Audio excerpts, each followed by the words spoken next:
each phase of the mission with the same discipline and precision that has brought us to this moment. We've certainly been here before. We know the challenges ahead. We have a lot of checkouts to get through before TLI.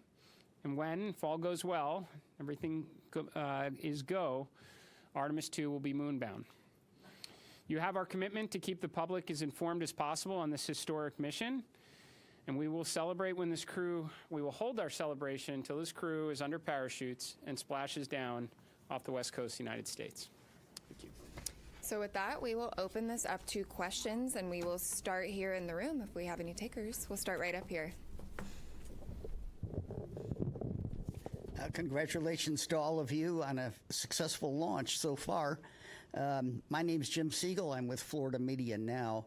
And I'm curious about when the astronauts will have their first meal on this mission. And secondly, is somebody on the Earth here, back in Houston or somewhere, keeping track of what they eat during this entire mission? And how do they go about doing that? Do they tell them what to eat, or do they kind of select what they want? What do you think? Well, let's see. I'll jump in on this one. Well, what I'll tell you is they do have planned meals, okay? So they have a planned meal today. I will tell you they're very busy. So ascent day is very tough. It's tough physiologically, and it's tough from a workload issue as well. And so this timeline between now when the crew goes to sleep, so MET of about 8:30 is pretty packed. They're going to snack. They probably have some pre-positioned meals. I know they did in their flight suit. Some of the snacks that they can use if they need. But I will also tell you that flight day 1 and flight day 2, you might not feel like eating a lot, and that's just part of it. Your body is acclimating to 0G. Your physiology is transitioning from a 1G environment to 0G, and it takes a little bit of adapting. So right now they're working hard. They are doing what they need to do. They sound great on the loops. That was really a good signal to us that they're feeling well. But just know that that's part of the equation, you know, when they get on orbit. As far as the food being tracked, yes, we have a food lab, and we have folks at the Johnson Space Center tracking what they eat, the nutrition, the calories. It makes a difference. They do this on Artemis. They do it on Space Station as well. So we're well versed in that. We want to make sure that they're healthy, and we also want to make sure we know what they're doing, what they're eating, so we can also track that and make sure that they don't need any supplements or anything additional. Thank you. We'll head over to Joey.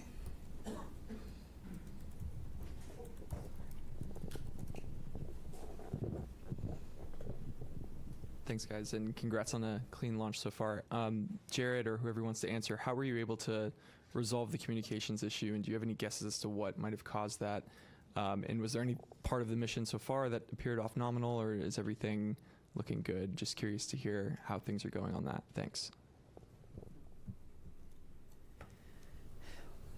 Well, on the comms issue, and I don't know, there may be someone here that has a little more detail than I do of having to run around quite a bit, but I think they're still looking into trying to really understand exactly what was going on there. But it's restored, which is important. I think it just... It was during handover to Tedros West. Sometimes that's squirrely ground configuration. You gotta get that right. So hopefully that's what it is. But we'll chase it down. But they were able to recover. They had intermittent forward and return links, so the burns that they needed on board it was never an issue. It was unusual for it to be dropped out for a couple minutes. So that's why we're telling you. We had a controller issue with the toilet when they spun it up, so we got to work through that. That's going to take maybe a few hours to troubleshoot. So there was also a water tank valve. There's 4 water tanks on Orion. There's a crossover valve that connects the 2 gangs of tanks. It's supposed to be open to ensure maximum flow. It was closed during ascent. You know, when you shake the thing, things like that happen. So they're going to reset the valve. And then they had a recurrence of on Artemis 1, we had a latching current limiter failure on a piece of electronics, a transient failure when it gets exposed to radiation. They took 1 hit of those. We took about 24, 25 of those during Artemis 1. Again, normal, the onboard fault detection cleans that up, but we're just getting started, Joey. Clear, right? This is a flight test, and a lot of what we're doing here is exactly this, trying to test out all of the things that require the crew interaction, right? And so we anticipate to have a lot of these. Well, that's what we're here for, work through them. Sawyer. Importantly, apogee rays burn. We're Yeah. go. So they're going to stay in space. Sawyer. Thank you, Sawyer Rosenstein, NSF. I noticed that the slide wire baskets happened to deploy during launch. Was that something that was expected? And can you give any initial reports, at least what you've seen from the cameras, of how the mobile launcher is doing, given the hope to be able to quickly turn it around? Yeah, Do you have something on the baskets? I can talk about the turnaround. the baskets are, they're supposed to get out of the way. That's part of the plan. So otherwise they take plume loads, and we don't like that. So I can tell you, on the mobile launcher, our team has already been looking at a lot of the imagery that we have that was taken, both during and after, and assessing that, trying to get the condition. We've got teams, I believe, going out there. They might already be out on their way to take a real look. Some of the good things that we've seen relative to Artemis I, one of the issues we had was that the water that was supposed to be spraying down the launch pad, so that there were some issues there that didn't happen. We saw a lot of corrosion. The water was working, so things were getting washed down. We're still also going to remove some of the parts so that we can do some of that cleaning to make sure we don't have those corrosion issues. We haven't seen evidence of things like after Artemis I, like the elevator doors were blown off. We haven't seen that. We're optimistic, but we got to get out to the pad. We got to look. We did a lot of changes after Artemis I, trying to harden the systems so that we can turn it around faster. We do anticipate there will be some items that'll need to be replaced. It's a pretty violent environment.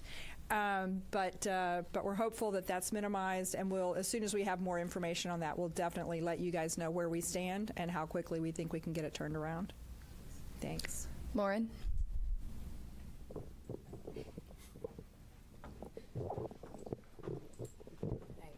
Lauren Grush with Bloomberg. I just wanted to get a gut check on how we're feeling about the upcoming proximity and operation. Do we have any concerns with that TDRS delay, or is that not an issue for that? I would say right now we're on for the proximity operations demo. Haven't heard anything that's keeping us from that, Norm? No, on track, ready to go. Victor Glover's going to be flying it. Reed's going to be working the procedure with him. And cross-checking, and Jeremy and Christina are going to be looking out the windows, also spotting, cross-checking, using cameras and imagery, and it should be beautiful, so we can't wait. We'll go right over here. Yes, Bert Dicht from Ad Astra Magazine, National Space Society. Just wondering if the astronauts reported what the ride was like to orbit. I know with the space shuttle, it was a pretty rough ride until there was SRB SEP. Was this similar? Have you heard? I have not heard a report yet. I know we will get a report. Again, Yes. when MECO happened, immediately they were getting prepped to do their perigee raise maneuver. That's critical. Otherwise, they come back to Earth, which we don't want them to. So they got that. They are working to get their spacesuits off. They just got the ARB burn, which was very important. So now they're working to get their suits off. So they are very busy. Now, later today, I anticipate they will call down and give us a full brief as to, how the Proxox demo went, how the ride uphill went, and I personally can't wait to hear the comparison between this massive rocket and the shuttle. Sounds great. Thank you. Micah.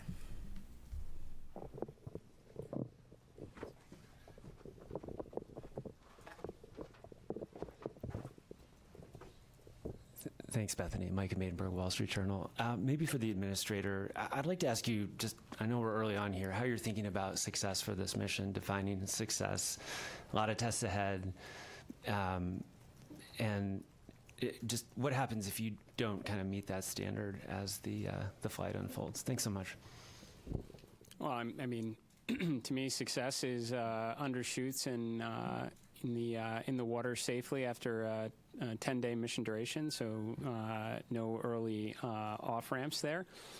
I think we're, right now we're already getting good ECLIS data. We've never flown Orion with crew on board, so that's pretty important. I mean, understanding the Orion spacecraft is, is paramount in this one to progress on to integrated operations of Orion with a lander.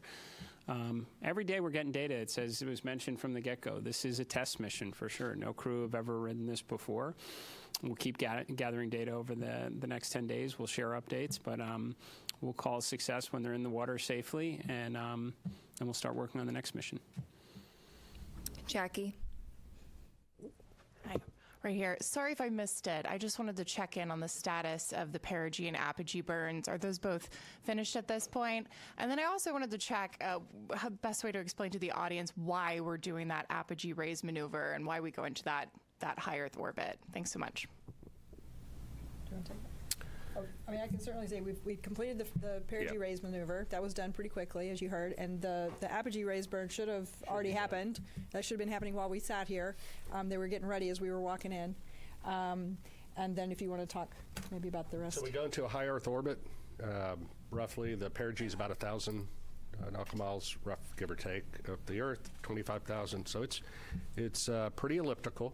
That's getting us, everything we do is getting us set up for the translunar injection burn. And so it's getting these burns, it's all converging down to what we call TLI. So we got to get the ECLIS system checked out. We got to make sure we have our redundancy. We got to make sure these burns go off where they should go off, and get Orion and the SM configured exactly where it needs to be, so when it comes around and it's time for the translunar injection burn, off we go.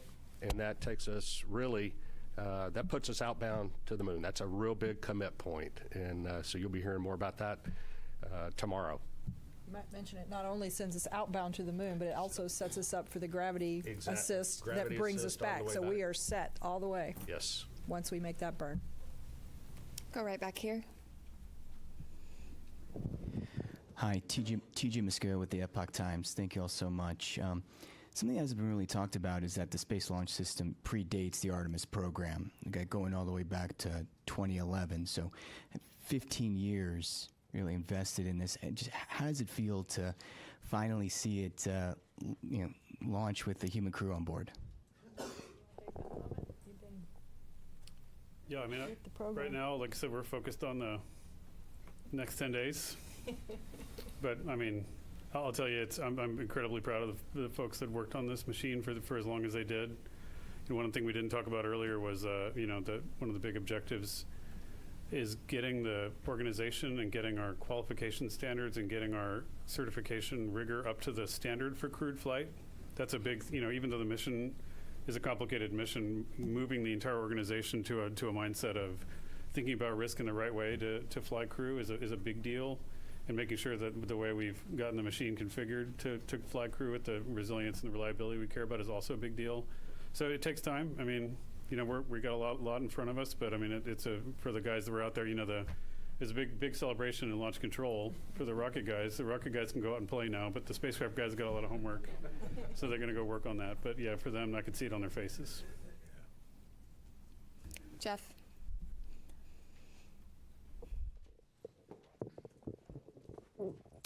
Jeff Faust of Space News. During the countdown, we heard controllers working through a few issues, one with the flight termination system, one with the launch abort system battery, and it sounded like there was a brief telemetry dropout. Wonder if you could provide a little bit more details about those issues and how you resolved them relatively quickly. Yeah, so Jeff, the FTS issue was we were doing an end-to-end test. We typically have to confirm that we can get a signal from the range to the machine and then back. We weren't able to close that entire end-to-end loop.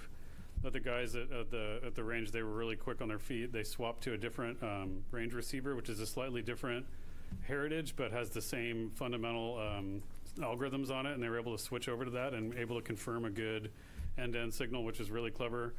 We had thought about getting a receive-only box that we had in the VAB and shipping that over to Patrick quickly so they could do it, but they were able to fix it on the fly over there, so that was good. And once we knew we could confirm the end-to-end loop of that command, then we didn't need that receive. We don't need to do that test more than once. We just need to verify the commands get on board. And so once we confirmed that command was there, then that we met all of our public safety risk. For the launch abort system, We had a battery, so 2 batteries, several temperature sensors on both batteries.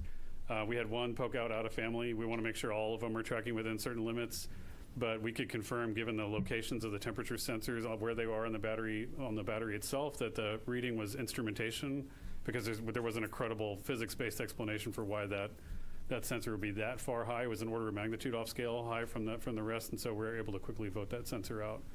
So that was two of the major issues. But again, the team, this is what the training is for. This is what the practice is for, is to go into those things and knock them out quickly. So they did really well.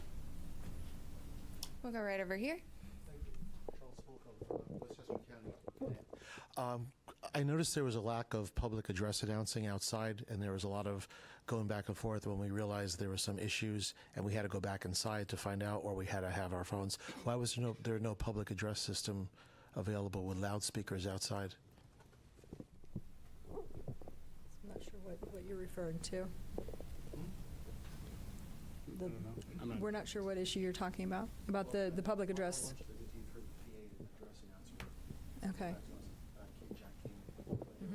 Information at all available to people outdoors, and I thought that was a lacking.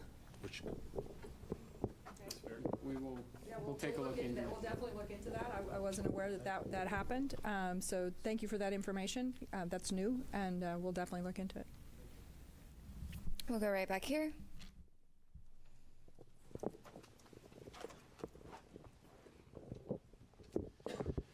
Thomas Moore, Sky News. Administrator Isaacman, as a fellow astronaut, what were your feelings watching your crew rising above Pad 39B? And do you feel that extra sense of responsibility for the crew as they head further into space?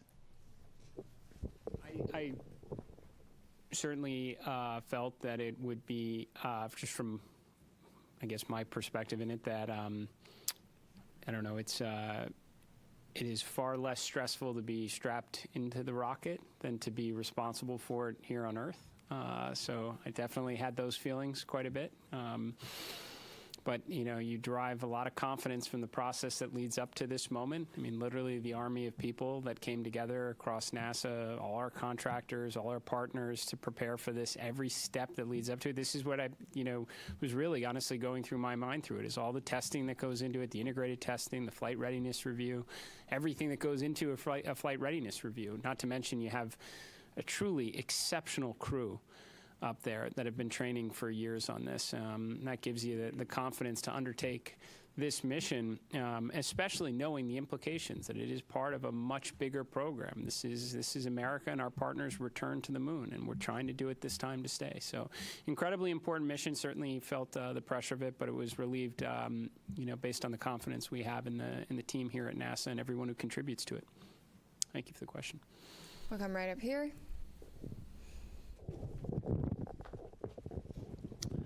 Frederic Castel with France 24. First, of course, congratulations to NASA for the grand return to the moon. Mr. Administrator, I have this question that they ask me constantly in Europe and in the States. In the 60s, NASA was using just the slide rule to go to the moon, and they could launch almost every 3 months.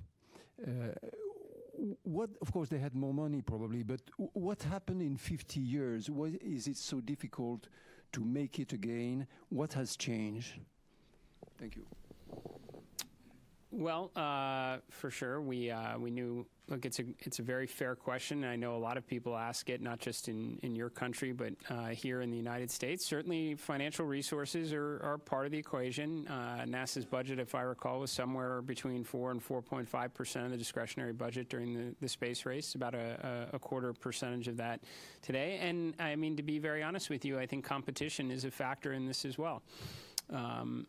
It's a great way to, mobilize the resources of a nation and concentrate on something extremely challenging, and that's what we did in the 1960s. And I think with absent some competition, we focused a lot on partnerships and all that we could do collectively with respect to science and discovery. But competition can be a good thing, and we certainly have competition now.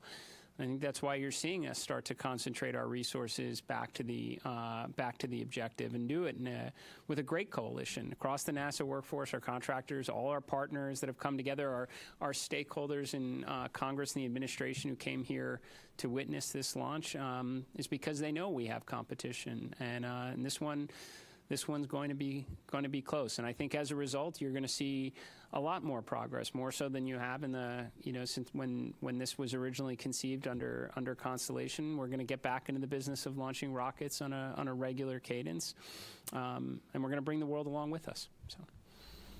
We're going to take a couple of phone bridge questions for just a moment. Reminder that you can join by pressing *1 to get into the queue. We're going to start with Will Robinson-Smith from Spaceflight Now. Hi, thank you, Bethany, and congratulations, everyone, on a good mission so far. Question about the upcoming TLI burn tomorrow. At what point during the day will the team conduct a poll on readiness to proceed into the TLI, and what are the main criteria that you'll be assessing to make that final determination? Thank you.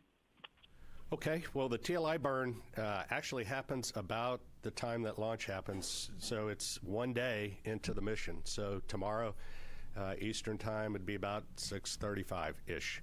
Obviously, those burn times can change, so check that before tomorrow.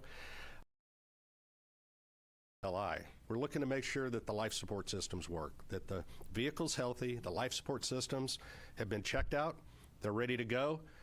We assure that those are functional, because once we commit to TLI, they have to function. And so we want to make sure. So that's why we spend a day checking out the systems. Ascent is, you shake, rattle, and roll a little bit, the vehicle. You saw that today. And you can imagine what that does to the systems. The systems, though, are performing very well. We anticipate that they continue to, but we want to get some track record on them before we do that. We also want to make sure we have redundancy in the system for comm, for environmental life support, propulsion, those type things, before we embark on that TLI mission. So that's what the mission control team in Houston will be doing tomorrow. Jeff Radigan and his team, as the lead flight director, will be well into that. The teams are well versed on it. They have trained for it. They work very closely in conjunction with the engineering team, the mission evaluation room in Houston, where the engineers that have the intricate knowledge of Orion come together with the operations team, and together they work with the crew to make sure that the vehicle, is doing what we want to and accomplishing the mission objectives that we need to. But it always comes down to crew safety, vehicle safety, and mission objectives in that order. I might also mention, as those teams are checking out all of those systems, there will also be a meeting of the mission management team that's led by John Honeycutt, whom I think many of you have seen before, and they'll be meeting tomorrow afternoon to hear all of the results from what's happened over the last day, in preparation to make the decision on whether or not we proceed with the TLI burn. We will next go right back here to Manuel. Thank you so much. Manuel Masanti with Exploración Espacial. I understand that the CubeSats are going to be deployed like 5 hours into the flight. Is there any chance we're going to see live images of the deployment? And then when is the crew, I know they're super busy right now, but when are they going to start using the flywheel machine on its way to the moon, when everything is more like... The second question was to do when they start doing the manual as far as... Flywheel machine. Oh, the flywheel machine. Sorry, thank you, the exercise machine. I guess after the TLI. I'll do this exercise. Yeah, I'll hand that to you, but I can answer the CubeSats. So the CubeSats are installed in the Orion stage adapter, which is actually a part of the upper stage piece, right? So once Orion separates from the upper stage, we'll do the ProxOps demonstration, right? And then once Orion has cleared and we're away, then they will be deployed. So Orion won't be there to take images of them, and once they are deployed, they each of them have their own plans for being able to communicate back down to Earth to various ground stations. They have their own communication plans, so we'll start to get information back from those individual CubeSats. So that's kind of the plan and the path forward on the CubeSat deployment and what you can expect. We're going to take one more question from the phone bridge from Christopher Mick of the Hudson Star Observer. Thank you very much. Congratulations to all the teams thus far. I had a question from an earlier media availability with Jeremy Hansen. He made mention of if the mission launched on April 1st, they would be experiencing a lunar eclipse. And I just want to follow up on that, if that's where that would be happening in the mission timeline, and if there would be any video perchance of that happening, or is that just going to be on the astronauts' photography at the time? So you may have to answer the question on whether or not there'll be the availability of the what kind of real time. I'm not sure what we'll have there, but the crew will get to observe the eclipse. This is pretty unique. It's kind of interesting. It actually doesn't happen when they're out of comm, so they will be having communication during that eclipse time. But during the eclipse, the moon will be blocking the sun. They will be able to see the sun's corona, which is kind of cool. So they've been having a lot of science lessons over the last couple of days to learn about that and the eventuality that we actually launched today. So they're prepared to make those solar observations. It'll be a pretty cool and unique opportunity. I'm sure we'll get some images down at some point. I just don't know if they'll be live. Tarek. Thank you very much. Tarek Malik with Space.com for the administrator. There have been a lot of comparisons of Artemis II to Apollo 8, a pioneering mission, daring, that sent astronauts on an untested crewed vehicle around the moon. And I'm very curious, given last week's ignition event and how that really laid out an audacious and ambitious plan to really explore the moon in a stepping stone approach way, where you see Artemis II in that plan, and basically the importance of riding on this mission before you can make that next step for next year. So, I mean, no matter, I guess, how you slice it, it's the opening act for sure. I think there are areas where we're clearly combining, Apollo 7, Apollo 8 into a single mission. Which we should be able to do. There has been, to your question earlier, there's been substantial progress, over the last half century. We have tools. We've certainly been there before, so I would expect us to be able to get some, mission efficiencies through. But I would say that what we learn from this, for sure, will inform how we think about Artemis III. Now, there's certainly big picture objectives in that. We'd like to get the lander together. We'd like to test that out in Earth orbit before we go to the moon with it. But if there are things that we don't see, maybe it is comm-related issues, then we're going to try and fix those, and then we're going to want to validate that on the next mission as well. So, and that should be the idea, right, as we progress forward. I suspect when Artemis III comes around, we're going to learn a lot about the integrated operations that we'll want to validate and ensure is rolled into the subsequent missions. But yes, this should be a philosophy that we take across all of the grand efforts that we are pursuing right now, to not necessarily jump to the ultimate desired state, but to build up to it. I'm going to jump right up here.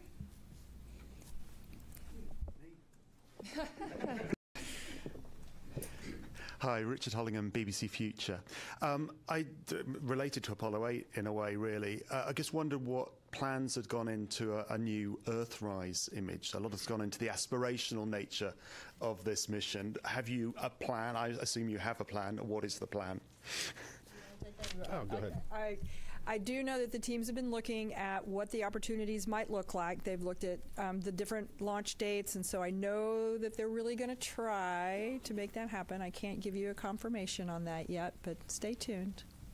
My understanding is they have been equipped with additional camera imagery capturing, equipment. So we're going to do everything we can to try and make that happen. It'd be awesome. We're going to go right back here.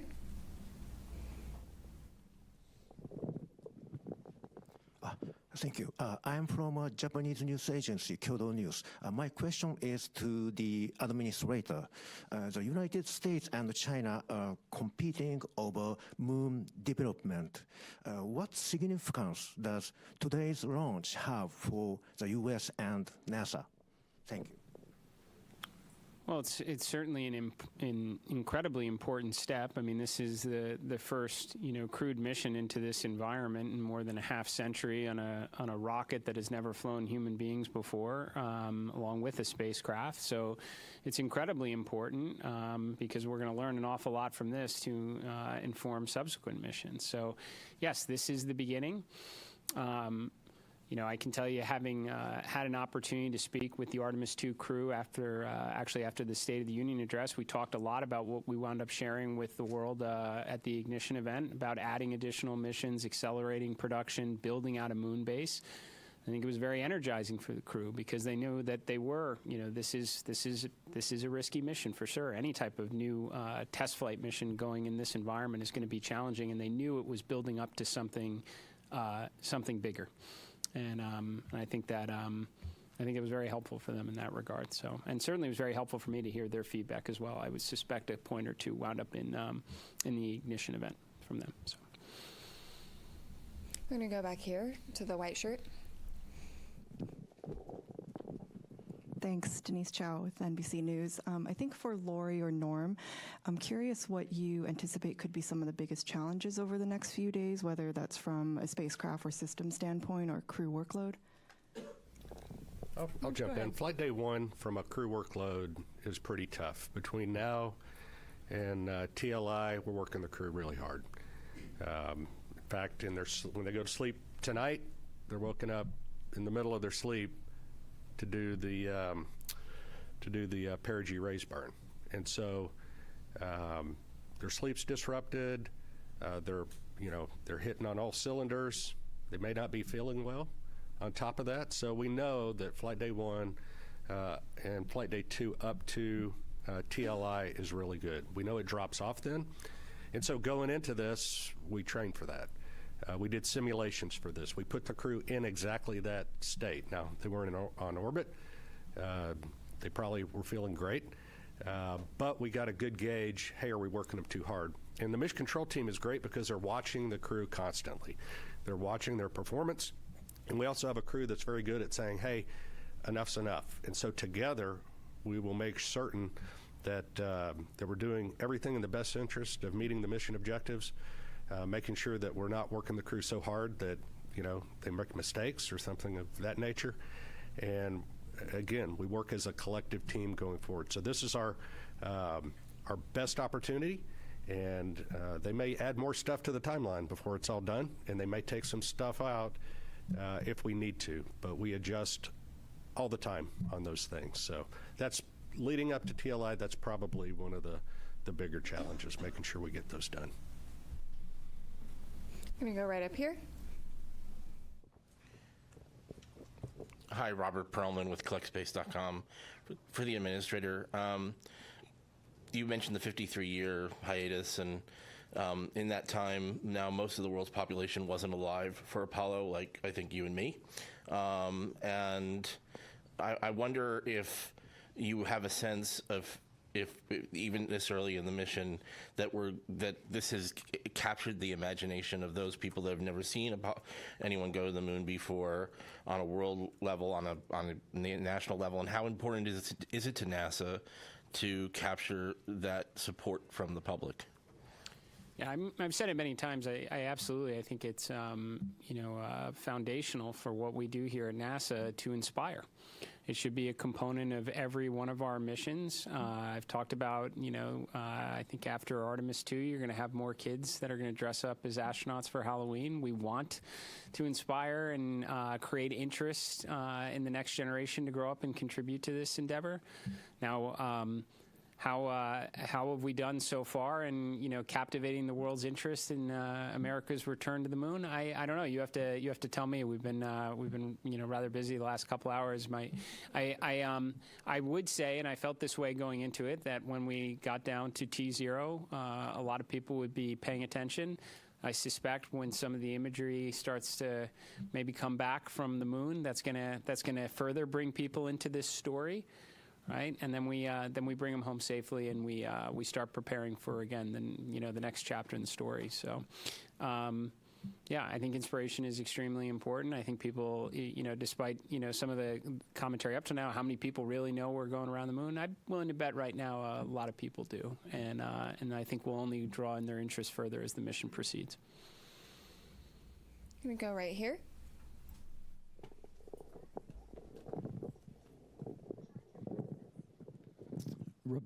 Robert Coppinger, British Interplanetary Society Spaceflight magazine. Commander Wiseman said during the crew news conference in September last year that when they get off the planet, they may only spend 3 or 4 days going around the Earth. What sequence of events would need to happen for that to occur? I was quite surprised to hear him be so specific about such a scenario. I know you all talk about it being a test flight. So what would need to happen for the mission to be curtailed in such a fashion? I didn't cover the question. So I think the question had, just confirm, it's kind of hard to hear, but the question is that the commander talked about one of the alternate missions where they maybe would stay in Earth orbit for 3 or 4 or 5 days, yes, that sort of thing. What would need to happen so for one that of the one of the scenarios that would have led to that is if for some reason during the launch that the SLS did not quite deliver us to where we needed to be, or the upper stage didn't deliver us to the orbit that we needed to be in. That would have been one of the scenarios. I think that's probably the main scenario that would have ended up in that one of those kind of alternate missions. Yeah, but I don't think we're going to need to worry about that, hopefully. But the other thing is, if for some reason we're able to stay, but we're not able to do the TLI burn, we would stay in Earth orbit. So there's a couple of scenarios where that could happen. You're right back here. Hi there, Joey Vars with the Gabber for anybody.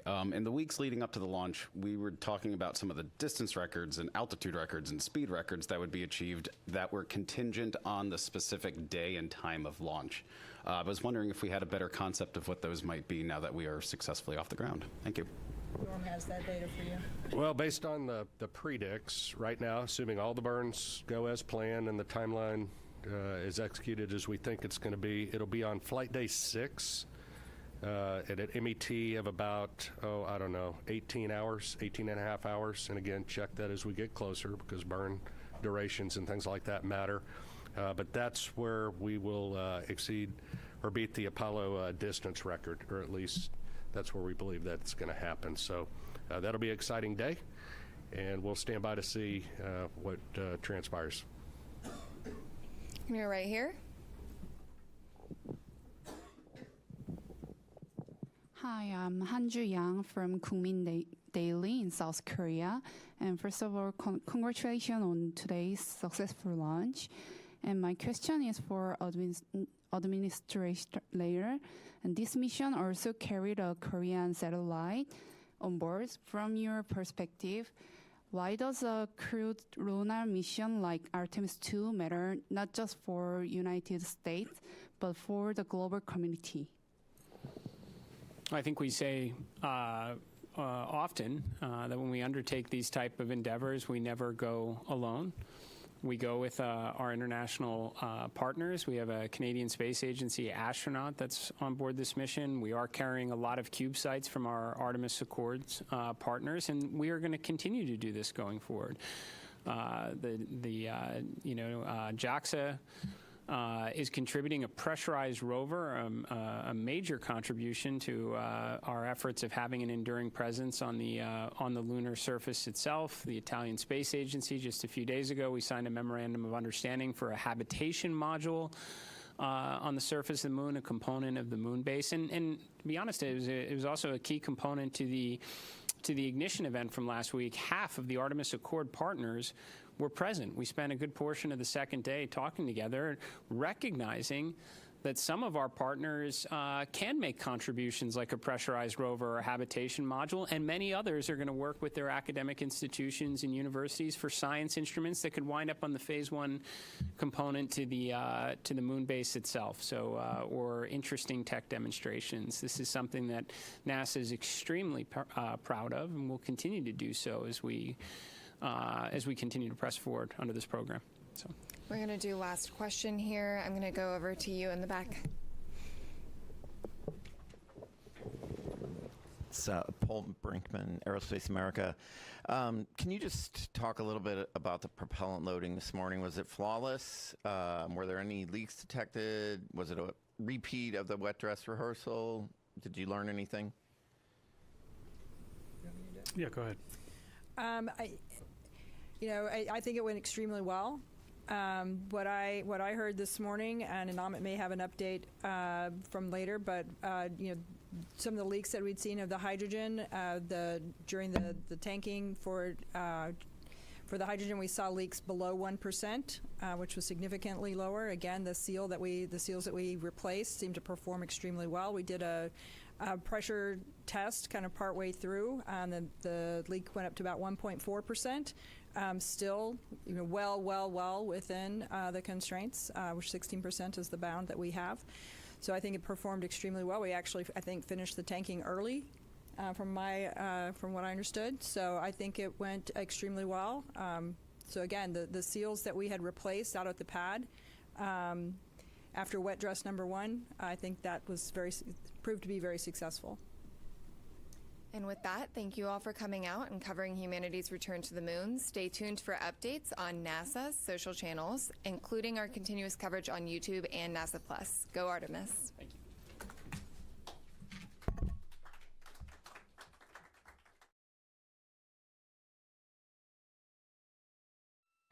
This is Mission Control Houston. Thanks for coming back to us. We are here in the Artemis II flight control room, the white flight control room here in Mission Control Center in Houston, Texas, following along with the mission and 4 Artemis II crew members who are making their way to the moon. For those that were joining on the press conference, we'll do a quick recap of some of the activities that happened over the course of the hour that happened during the press conference. We did have a successful thermal roll ahead of executing the apogee raise burn.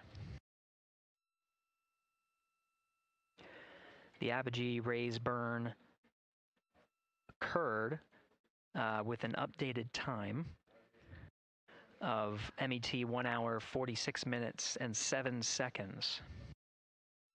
The duration of the burn was 18 minutes and 6 seconds. At this time, the flight dynamics officer confirms that it was a good burn, so they are on a good trajectory for staying in high Earth orbit for the remainder of this flight day and into next. The high Earth orbit puts them into a 43,730 by 0 statute mile orbit, which orbits the Earth approximately once a day. It's a 23.5-hour orbit. Checking.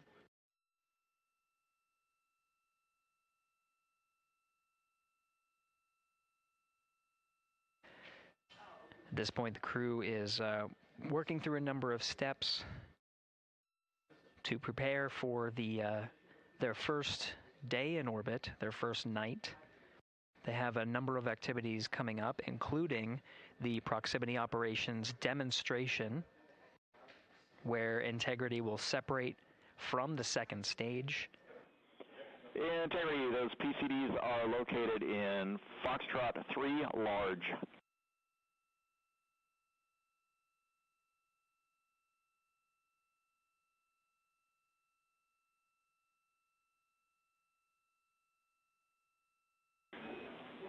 Integrity, good. String 1, helium clearing. Integrity copies. And stand in the docking camera checkout, step 9. Would you like me to go ahead and configure for our pod at this time? Checking.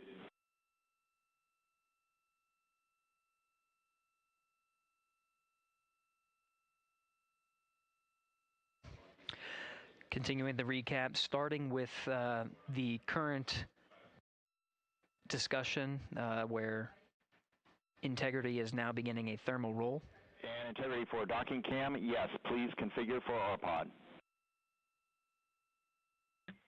Copy.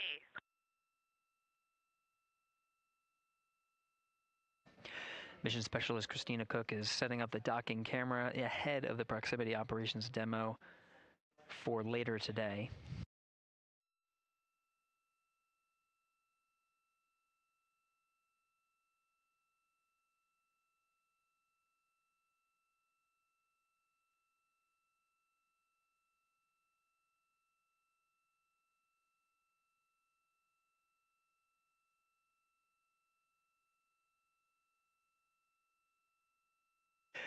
Right now, the crew is in the middle of executing a thermal roll.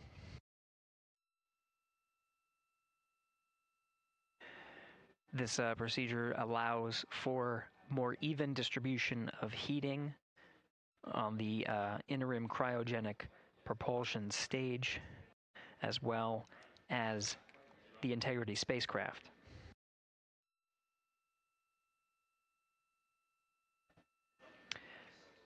NASA astronaut Christina Cook is also working through troubleshooting steps of the waste management system that's aboard the Integrity spacecraft.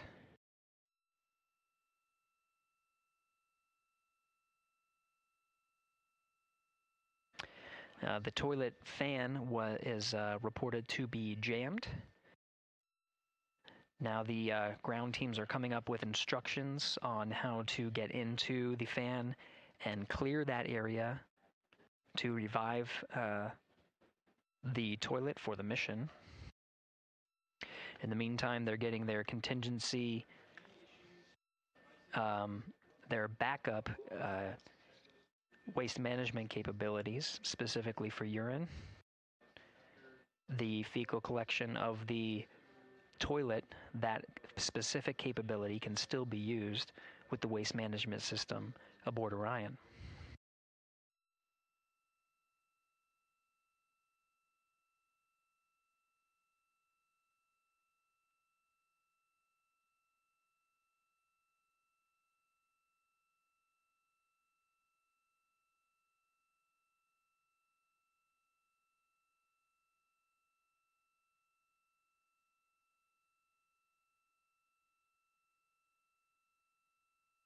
At this time, here in the Artemis II flight control room, we're beginning the first handover of the mission.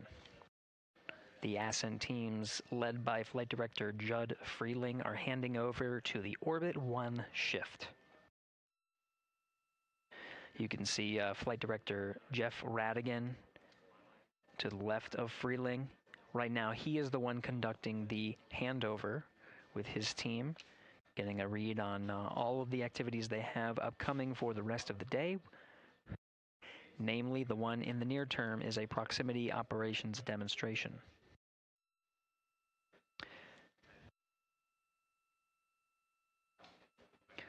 We are also anticipating a crossover of the tracking and data relay satellites. Integrity Houston for GNC. System is still performing nominally, but we are updating unfiltered in BFS with channel 1 again.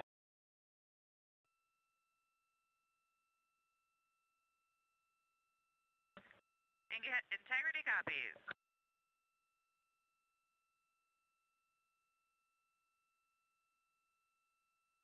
That call from Capcom Stan Love addressing the guidance, navigation, and control system navigation source, specifically channel 1. Now, as part of handover to Flight Director Jeff Radigan to begin the Orbit 1 shift on Flight Day 1, they're preparing for the proximity operations demonstration. Ahead of that, there's an expected handover from the tracking and data relay satellites to the Deep Space Network.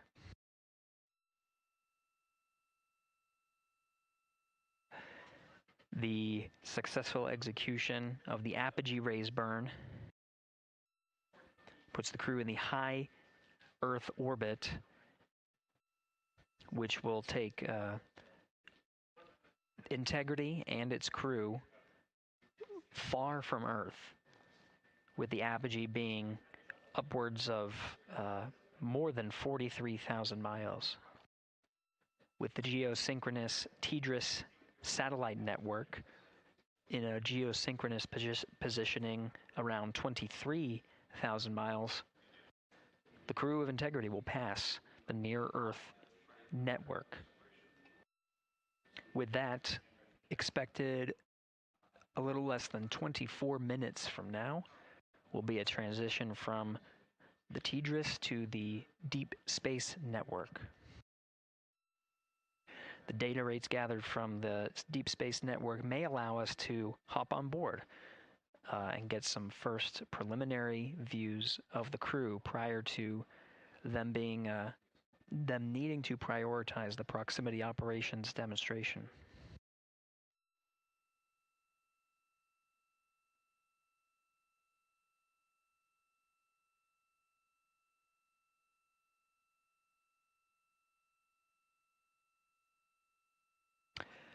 We'll take a pause here as and listen for some Orion to Earth communications as the team goes through their handover procedures, so we can listen in on the next steps for the Orbit 1 team.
Integrity Houston, about halfway through the eclipse, we're seeing all of our power predicts right on. Thank you for the help with the power down.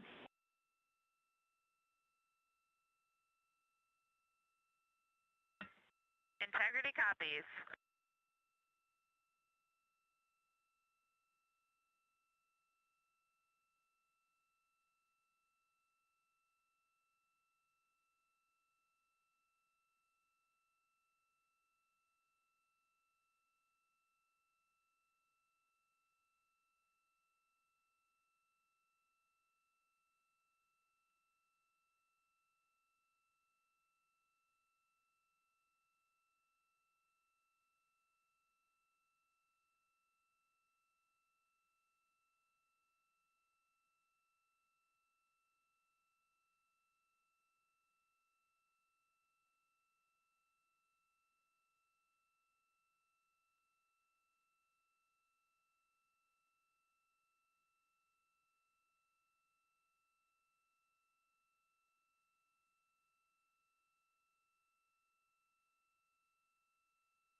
This is Mission Control Houston. Quick update on what you're seeing. This is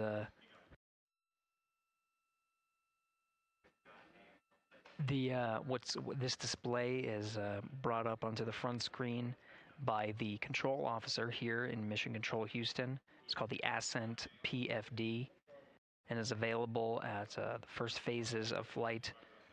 It includes toggled settings between tanking, the ascent phase on the core stage, and now the ICPS phase.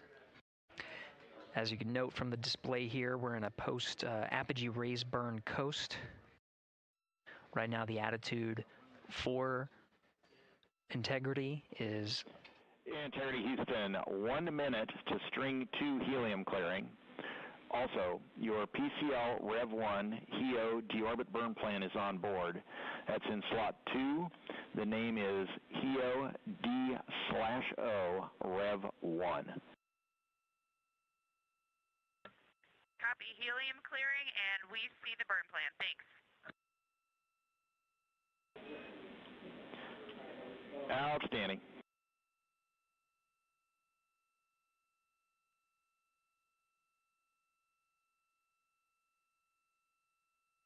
And integrity, 2 minutes to thermal roll. Copy.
Integrity, good. String 2 helium clearing.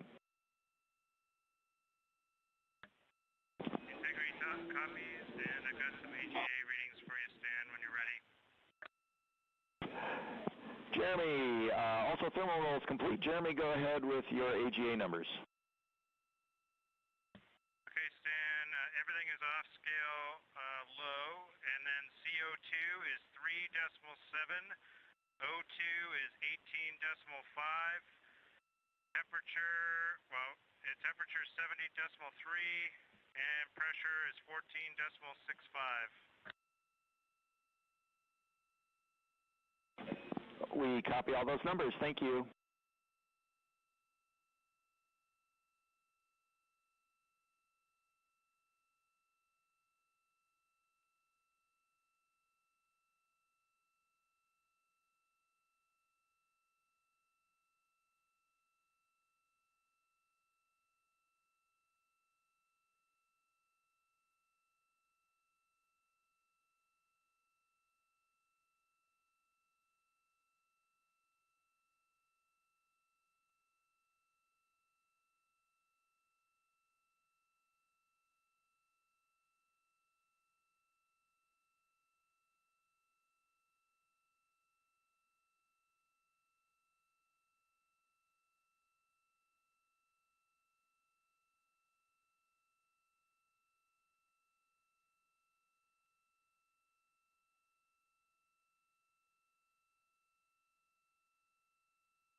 Integrity Houston for docking camera with an action on the DU.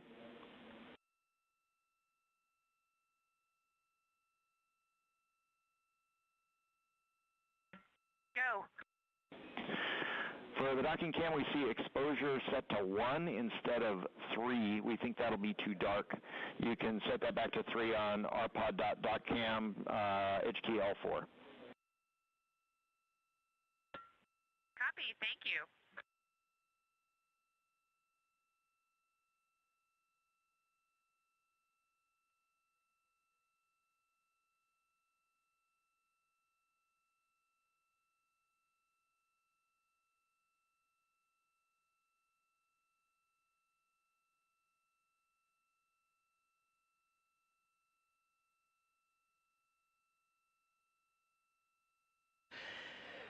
This is Mission Control Houston. The Ascent and Orbit 1 teams have completed their handover. Flight Director Judd Freeling sent some parting farewell words to the teams here, congratulating them on the milestone of getting the 4-member crew of Artemis II where they are now, at a mission elapsed time of 2 hours and 45 minutes. Integrity, thermal roll complete.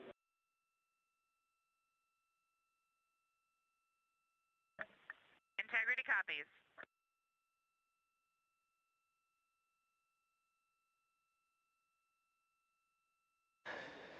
The Integrity crew working through their procedures.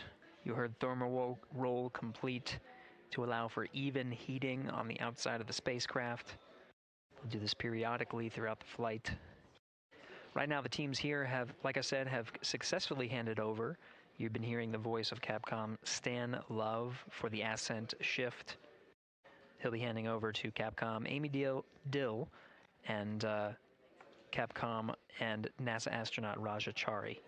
You'll hear their voices for the Orbit 1 shift and the beginning of proximity operations demonstration.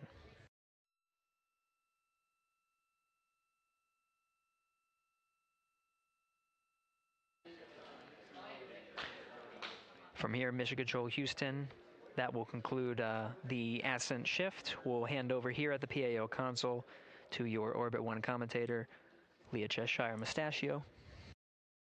She'll take you through the proximity operations and some of the activities that lead to the end of the cruise day and the beginning of their sleep period.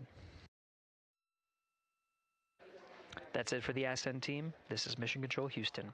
Stand by as we allow a few minutes to reconfigure the PAO console and provide 24/7 commentary. Integrity Houston, com check on Peltor. Houston Integrity, com check on Peltor. Hello, Christina. You're coming in louder. How me? Amy, great to hear your voice. I have you the same. Good to hear that our Peltor is a little louder than the mic stub. We copy.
Integrity Houston, 5 minutes to DSN handover.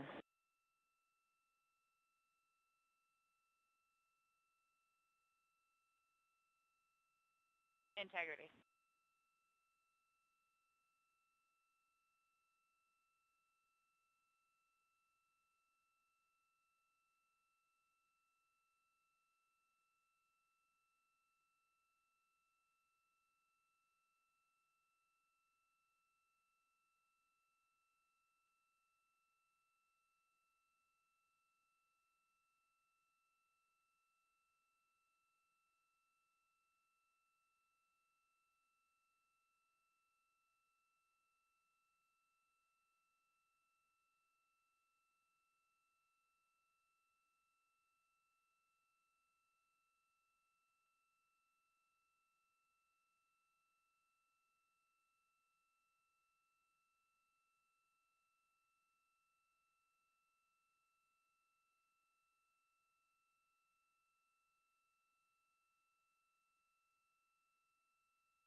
Integrity Houston, ICPS blowdown in progress.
Integrity Houston, voice check on DSN.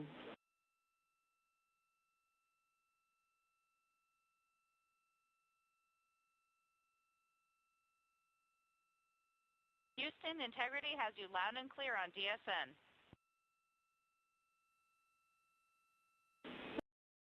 Have you loud and clear as well, and while we were handing over, ICPS was in blowdown.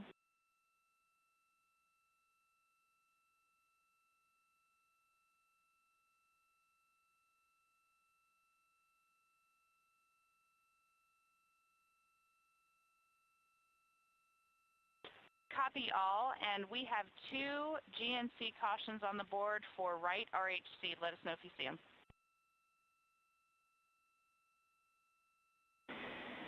Copy, Christina. We're seeing the same. We think we might have a channel failure. We are taking a look.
Integrity Houston for camera streaming. Go ahead. All right, we are ready to join you on board if you're ready for us.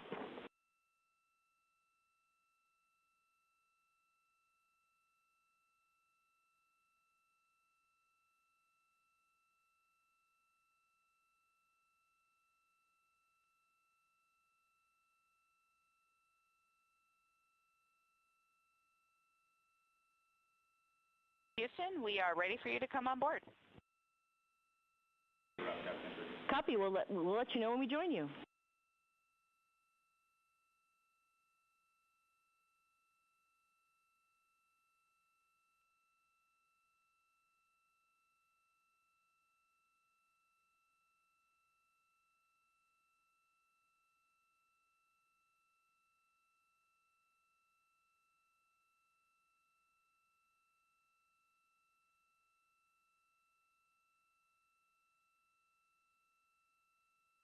For the first time since they arrived in space, you're looking at a live view of the Artemis II crew in the Orion spacecraft.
The crew inside Orion is continuing to configure the cabin and prepare for the upcoming proximity operations demonstration, which we expect to start shortly.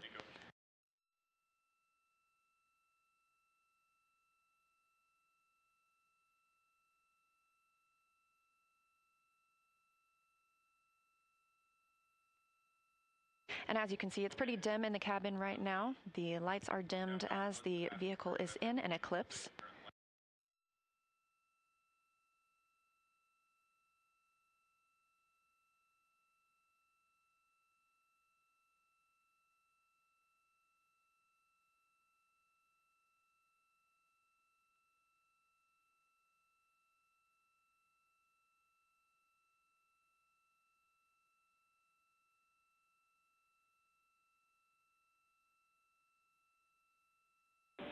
And Integrity Houston, we have joined you on board. It is a little bit dark from our view, so you are free to turn up the lights for a hello.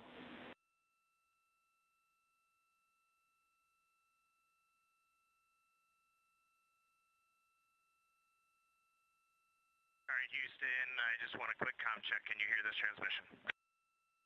Loud and clear, Reed. All right, Amy, welcome on board the Integrity spacecraft. We got, right now, myself and Christina are in seats 1 and 2, getting ready for rendezvous and proxops demonstration. Victor's just finishing up getting out of suits and getting suit drying going, and Jeremy is hard at work in cabin configuration. It was an amazing ride uphill. The views, we've got 2 moon rises that we've had so far, and the views of planet Earth.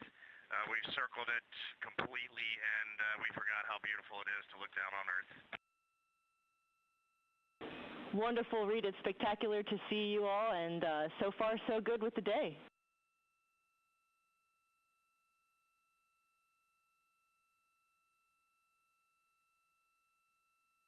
April and Amy, thanks for welcoming the world on board Integrity, and we're looking forward to a good rendezvous and prox operations here in a few minutes. And on that note, Reed, we have the proxops pad whenever you're ready to copy.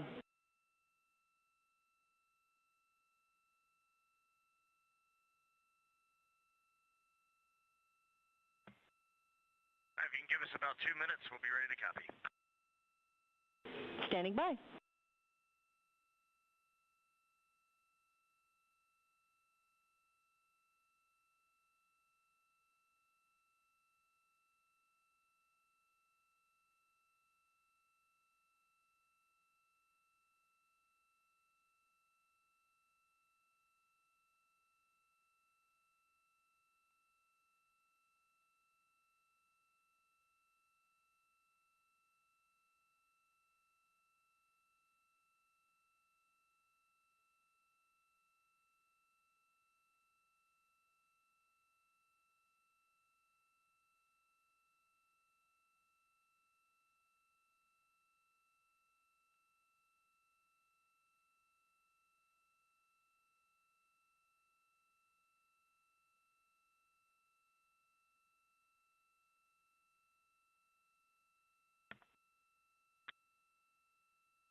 Welcome to the Artemis Flight Control Room. I'm NASA's Leah Cheshire Mustachio, and I'm excited to be your Orbit 1 commentator.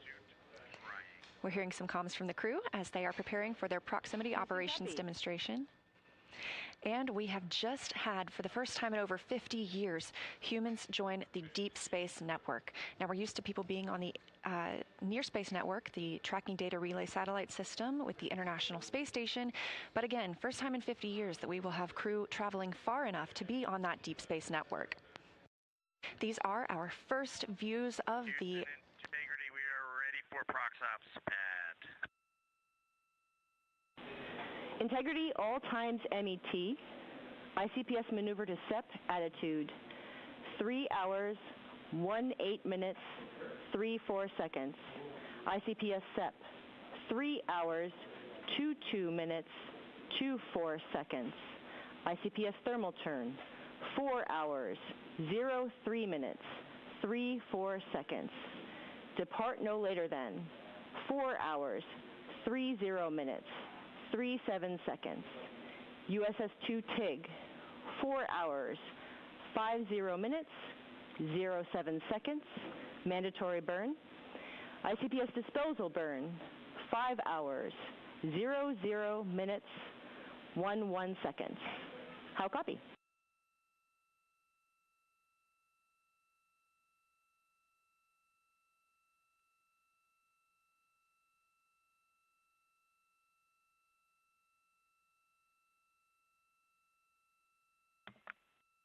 Okay, Amy, we copy all, and we are hopping over to 13.1.100 ProxOps FTO, and confirm you hear this transmitter loud and clear. Confirmed loud and clear.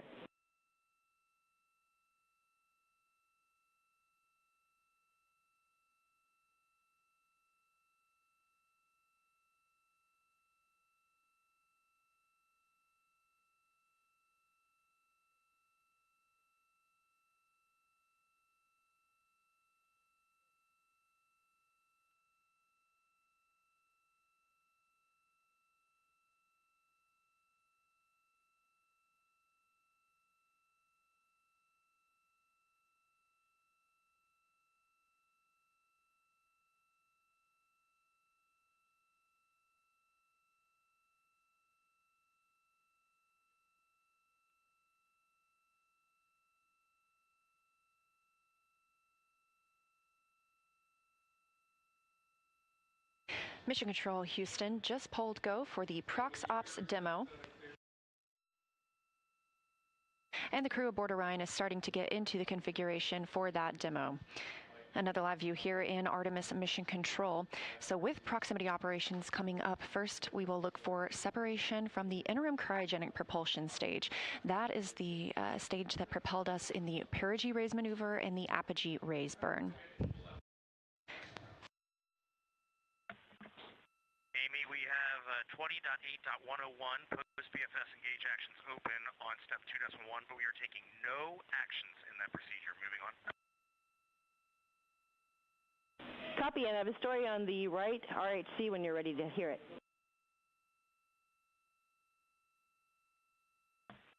We'll call you in 2 minutes.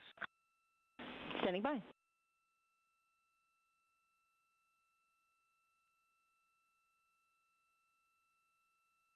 As we mentioned, the crew is... Integrity, comm check from the Peltor headset connected to Seat 1 AIU. Loud and clear, Victor. How me? I have you the same, thank you.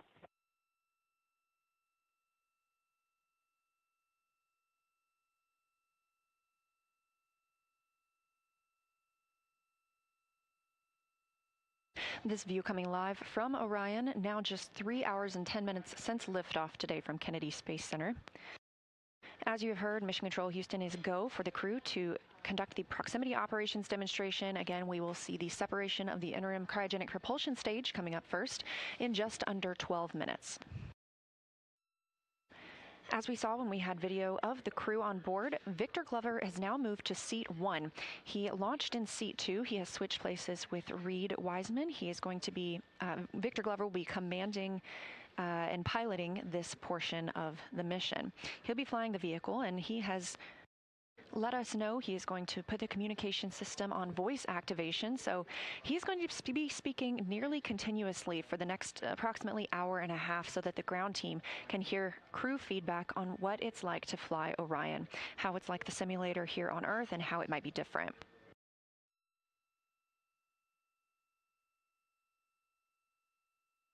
During the proximity operations demonstration, Glover will use the translational and rotational hand controllers to command Orion, first doing a translation control checkout and roll control checkout.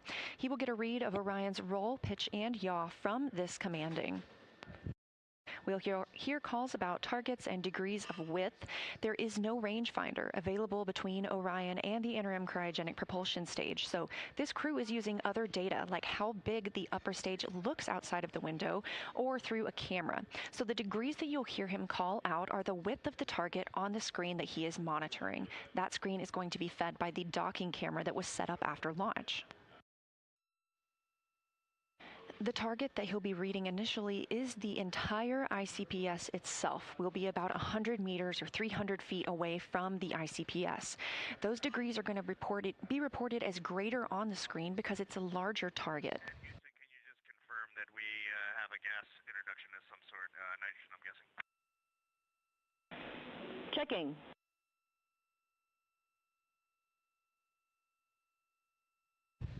Again, we'll start with the ICPS itself being that target. As we get closer, the target switches. Confirm O2 introduction in progress.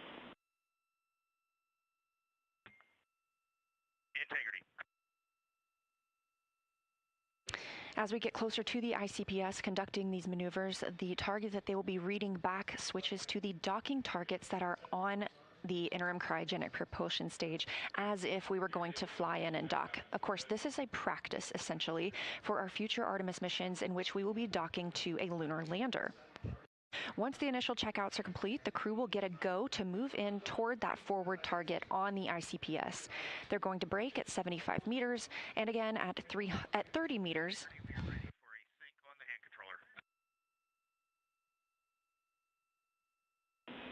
Okay, Reed, for the right RHC, it looks like it was a single event upset. We are now seeing all good channels. We did command a fitter reset from the ground. We do have a quick checkout that you could perform if you feel that you have time. We are showing on right-hand controller, RHC pitch, channel 3, deselected.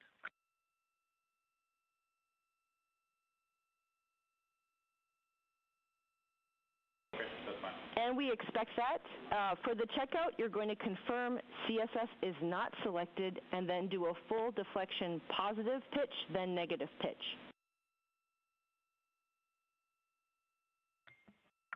Okay, so the right RHC is powered on, control stick steering is not selected, and you want a full negative pitch and a full positive pitch. Affirm.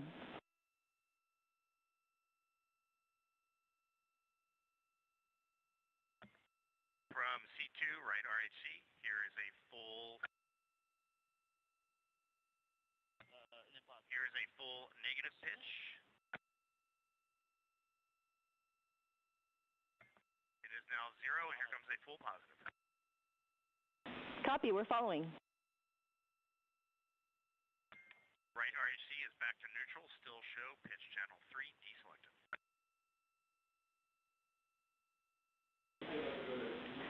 Copy, that's a good checkout, and we'll do the reselection of the channel from the ground, and you are go for Orion 180 pitch ATP and Prox Ops FTO after set.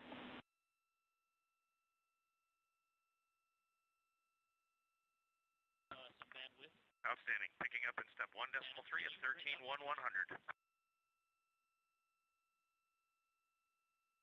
13.100. The crew just did a couple of tests with their hand controllers that they'll be using to command the spacecraft.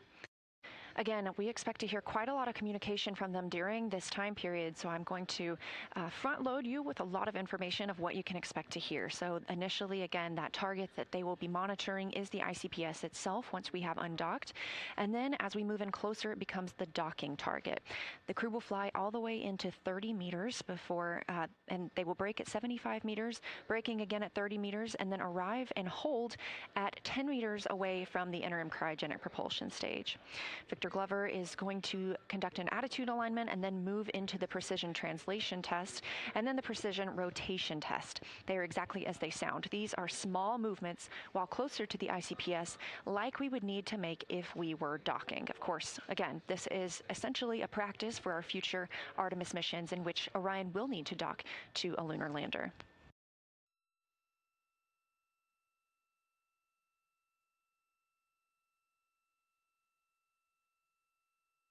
Orion will then back away 20 meters from the ICPS for the ICPS to complete a thermal turn, setting it up for the next portion of the proximity operations, where the crew... Less than 2 minutes for maneuver to SEP attitude.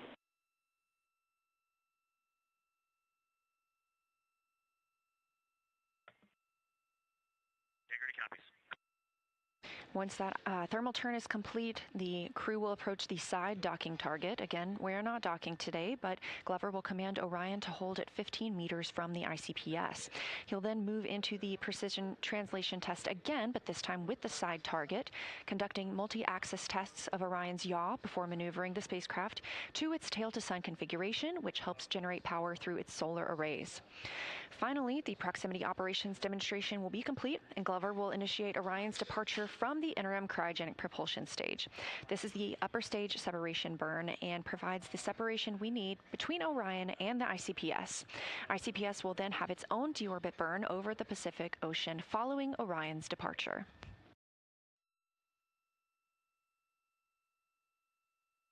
Again, maneuvering to separation attitude coming up now in just about 40 seconds, and separation from the interim cryogenic propulsion stage coming up in 4 minutes and 25 seconds.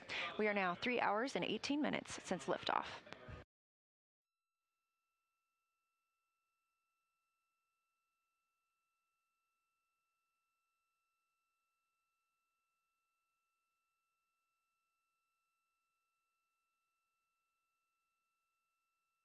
We expect to have views from the docking camera. This is new hardware on Artemis II, and testing it out here helps us reduce the risk in using it for future missions. We'll be using this for proximity operations and our overnight demonstration tests as well. It remained stowed for ascent and was installed shortly thereafter. The plan is to keep it installed during the crew sleep period, but they will remove it during crew wake since it keeps the crew from observation and photography out of that window.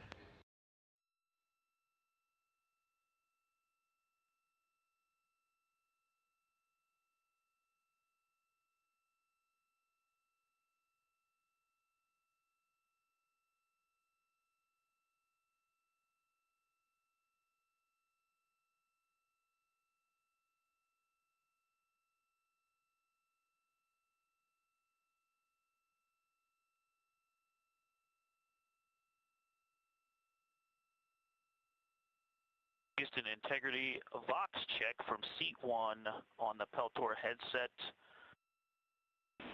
Loud and clear. Okay, I have you the same. Calls requesting a response will be prefaced with Houston. All other comm, no response required. Houston, how do you copy that? We copy, we're ready. We are ready. Just some words on my configuration. I'm wearing my ox suit boots, and they're clipped in to the seat 1 foot pan to give me some stability. I've got the shoulder straps of the harness on tightened, holding me down to the seat pan, so I feel really stable for actuating the rotational and translational hand control.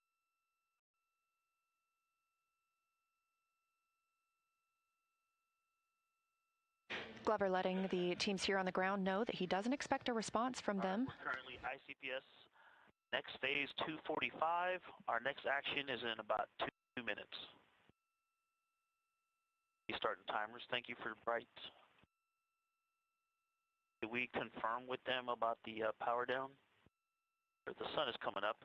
Houston integrity for the power down. Are we okay to brighten the DUs or ProxOps demo? Your go to configure DUs as bright as you like.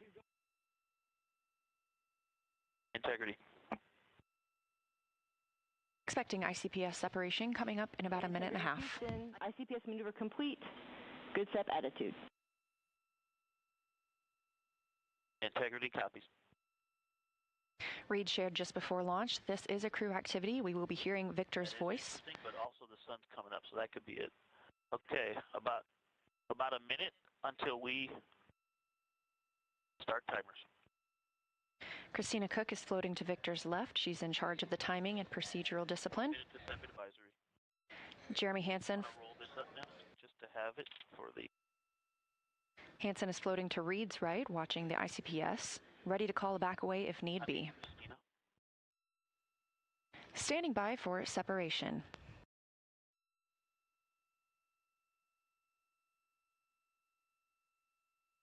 "30 seconds to timer start.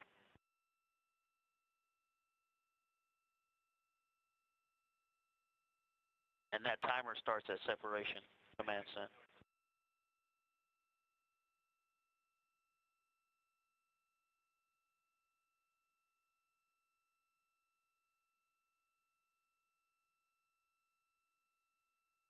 Stand by for separation.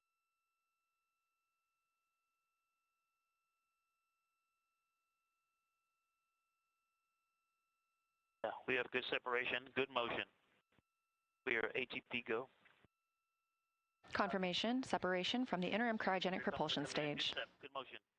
Go for 180 pitch, confirmed. Separation confirmed, Houston. Houston copies. All right, here comes the pitch rate.